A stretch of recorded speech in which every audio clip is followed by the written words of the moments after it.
Too much of our life is spent in doing what we think we should be doing instead of how we actually want to show up and spend our time. Before you put the hard work to achieve your goal, make sure that you create a goals that are aligned with the vision of your successful life. ये जानना कि आप अपने ज़िंदगी को किस तरीके से स्पेंड करना चाहते हो, आप अपने टाइम को किस तरीके से स्पेंड करना चाहते हो, is the key to set an optimized goal for a career. अब अपने गोल के क्लैरिटी होने के बाद आपको उस पर काम करना स्टार्ट करना है. और जब भी आप अपने गोल पर आप अपने किसी भी जर्नी को स्टार्ट करोगे तो बेशक जो है उसमें ऐसे सेटबैक्स आएंगे, ऐसे फेज आएंगे जहां पर आपको लगेगा कि आपके जो डिसीजन है वो गलत साबित हो रहे हैं और आप उसमें मोटिवेटेड फील नहीं कर रहे होगे, आप उसे उतना नहीं चाह रहे होगे जितना आप उसे स्टार्टिंग में चाहते थे. But when you experience a setback you have two choices. You can let your setback keep you stuck or you can use it as a fuel to work even harder. The question then becomes how you can achieve your goal after experiencing a setback. If you are going to get back up and accomplish your goals, you need something, a source to do so, from where you are getting motivation, and that can be the fuel of your goal accomplishment car. So, hello everybody, this is Abu Tala. Hope you are doing well. Today I am going to give you few pieces of advice in how to overcome setbacks, how to rise from that.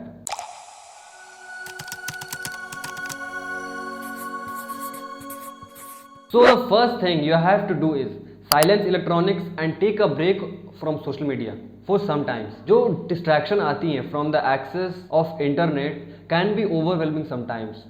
और जब हम setback में होते हैं ना तो हमारे emotions बहुत हाई चल रहे होते हैं और the constant pinging of the internet adds to the frustration. तो जब चीज़ें अच्छी नहीं चल रही होती हैं then take a break and give time to yourself and think all of that again कि आप जिस डिसीजन को फॉलो करके जो आप यहाँ तक पहुँच चुके हो क्या वो डिसीजन सही थी और उसके बाद फिर क्या आप सही डायरेक्शन में मूव कर रहे थे. और ये सारी चीज़ों को करने के लिए पहले आपको जो भी डिस्ट्रैक्शन है, जो भी आउटसाइड जो इन्फ्लुएंस है, उनसे आपको अपने आप को दूर करना होगा. तभी आप जो है वो अपने बारे में ज़्यादा सोच पाओगे और फिर अपने आप को जान पाओगे. आपके जो वाई थे, मतलब कोई एक स्ट्रॉन्ग रीज़न थी इस गोल को सेट करने के लिए और फिर इस जर्नी को स्टार्ट करने के लिए, अब आप उस पर ज़्यादा ध्यान दे रहे होगे और फिर उस पर आप रीफोकस कर रहे होगे कि आपकी डिसीजन सही थी या नहीं थी.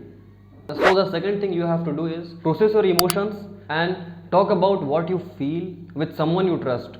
जब आप अपने फ्रस्ट्रेशन को अपने तक ही काफ़ी समय तक सीमित रखते हो ना then situation become worse.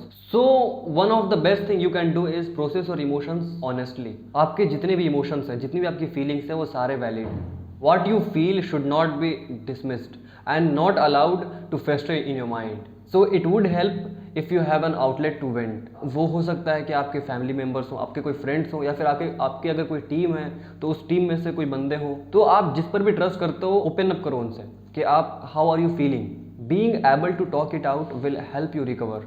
So process through emotions, process your feelings and get support. It is the key to getting back after a setback. Now the third thing you have to do is spend your first minute of your morning on yourself. हम जो है क्या करते हैं कि हमारे morning में हम अपने बहुत सारे वक्त को यूं ही जो है वो गुजार देते हैं या फिर फ़ोन चलाने में या फिर किसी और चीज़ों में. बट आपको पता होना चाहिए कि हम सबसे ज़्यादा एनर्जेटिक जो है वो अपने मॉर्निंग में ही फील करते हैं और फिर सबसे ज़्यादा जो हमारी प्रोडक्टिव टाइम जो गुजर सकती है वो मॉर्निंग ही हो सकती है हमारी. So spend your first part of your morning on your self. आप उस वक्त पे आप किताबों को पढ़ सकते हो जो आपको इंस्पायर करती हैं, आप कुछ पॉडकास्ट सुन सकते हो जो आपको एजुकेट करती हैं, कुछ वीडियोस कुछ लेक्चर्स सुन सकते हो जहाँ से आपको कुछ सीख मिलती है. और you can also do exercise क्योंकि एक्सरसाइज जो है ना वो फ्रस्ट्रेशन को दूर करने में काफ़ी हद तक हेल्प करती है. तो अपने मॉर्निंग के फर्स्ट पार्ट को जो है ना वो अपने आप पर यूटिलाइज करो. It will give you the mental strength to overcoming setback. The next thing you have to do is focus on making healthy self-optimization habits. Your habits are the key to sustained growth. And by healthy habits, आप जो है अपने आप को mentally strong कर सकते हो, आप अपने माइंडसेट को स्ट्रॉन्ग कर सकते हो टू ओवरकम दैट एक्सपीरियंस.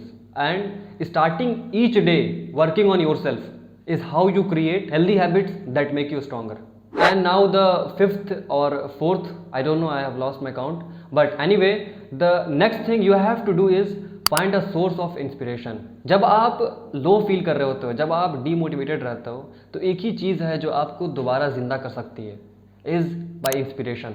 आप हर किसी के लाइफ में कोई ना कोई इंस्पिरेशन होती है और जब टेक्नोलॉजी का ज़माना है, जब इंटरनेट पर इतनी सारी इन्फॉर्मेशन की एक्सेस है so there are lots of success stories, lots of inspirational true stories, जहाँ से आप इंस्पायर हो सकते हो और फिर जहाँ से आप अपने सिचुएशन को उनसे कनेक्ट करके आप जो है वो दोबारा से राइज हो सकते हो और आप अपने सेटबैक्स को ओवरकम कर सकते हो और आप अपने गोल्स पर जो है वो फिर से ध्यान लगा सकते हो और अपने जर्नी को स्टार्ट कर सकते हो। So you can watch videos that inspire you, you can watch success stories of any your idol और एनी सक्सेसफुल पर्सन, बट ध्यान रहे कि आप जो भी सुन रहे हो ना वो ट्रू होनी चाहिए। यहाँ पर फ़र्क इससे नहीं पड़ता है कि वो कंटेंट की क्वालिटी अच्छी हो, फ़र्क इससे पड़ता है कि वो कंटेंट जो है उस पीस कितनी उसमें ऑनेस्टी है और ऑथेंटिसिटी है। तो जो भी कंज्यूम करो इंस्पिरेशन के लिए वो सारे ट्रू होने चाहिए, क्योंकि ये जो है ना वो आपके माइंड को बहुत हद तक असर कर सकती हैं। तो इसमें अगर आप दिखावे पे गए तो आपकी माइंड जो है ना वो बजाय के पॉजिटिव साइड से इन्फ्लुएंस हो, वो नेगेटिव वे में जो है वो इन्फ्लुएंस हो सकता है। Now the next thing you have to do is use your setback as a fuel to work even harder. आप गोल को अचीव तब करते हो जब आपके अंदर भूख होती है कि आपको जिंदगी से और ज़्यादा चाहिए। So you decide what happens next in your life.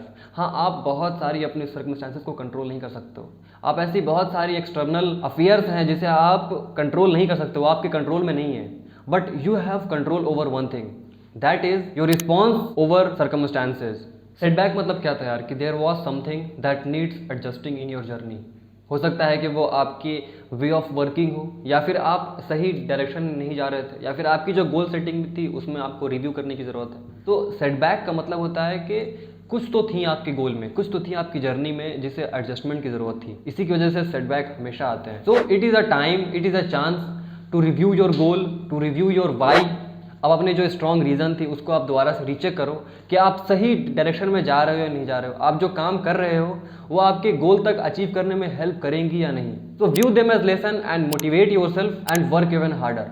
And now the last thing you have to do is कि आप अपने पूरे गोल को, पूरे जर्नी को जो है ना वो छोटे छोटे हिस्सों में ब्रेक कर दो। होता क्या है कि हम जब पूरे गोल को जो है ना वो एक साथ देखने की कोशिश करते हैं और एक साथ उसे अचीव करने की कोशिश करते हैं, तो वो होता क्या है कि वो हमारे सामने एक पहाड़ की तरह दिखता है और पूरा व्यू जो है ना वो फ्रस्ट्रेट कर सकता है आपको। तो करना क्या है आपको कि आप अपने पूरे गोल को लो और उसके बाद फिर उसे छोटे छोटे हिस्सों में बांट दो। हमें मोटिवेशन तब मिलती है हम जब प्रोग्रेस देखते हैं, और प्रोग्रेस आपको तभी आएगी जब आप अपने गोल को छोटे छोटे हिस्सों में बांट दोगे और फिर आप छोटी छोटी अचीवमेंट्स को करोगे। आप अपने पूरे गोल को ना ब्रेक करो in smaller chunks and set a definite timeline and deadlines for them and plan for them. तो यही थी यार कुछ pieces of advice from my side. इसमें कुछ मेरी ओपिनियन थी, कुछ मैंने किताबों में पढ़ा था और कुछ आर्टिकल्स में पढ़ा था। आई होप कि it help you a lot. Setback क्या होता है कि इसमें मेन चीज़ ये है कि it comes as a lesson. तो आप इसे एज अ लेसन लो, आप इसे एज अ एक्सपीरियंस लो कि जो गलतियाँ आपकी इस बार हुई थी वो गलतियाँ आपकी दोबारा नहीं होनी चाहिए। और उसके बाद फिर सेटबैक का एक भी मतलब होता है कि आप अपने गोल पर, आप अपने डायरेक्शन पर, आप अपने वे ऑफ वर्किंग को दोबारा से एडजस्ट करो, उस पर रिव्यू करो कि आप सही जा रहे थे या नहीं। तो बस take care, have a good day.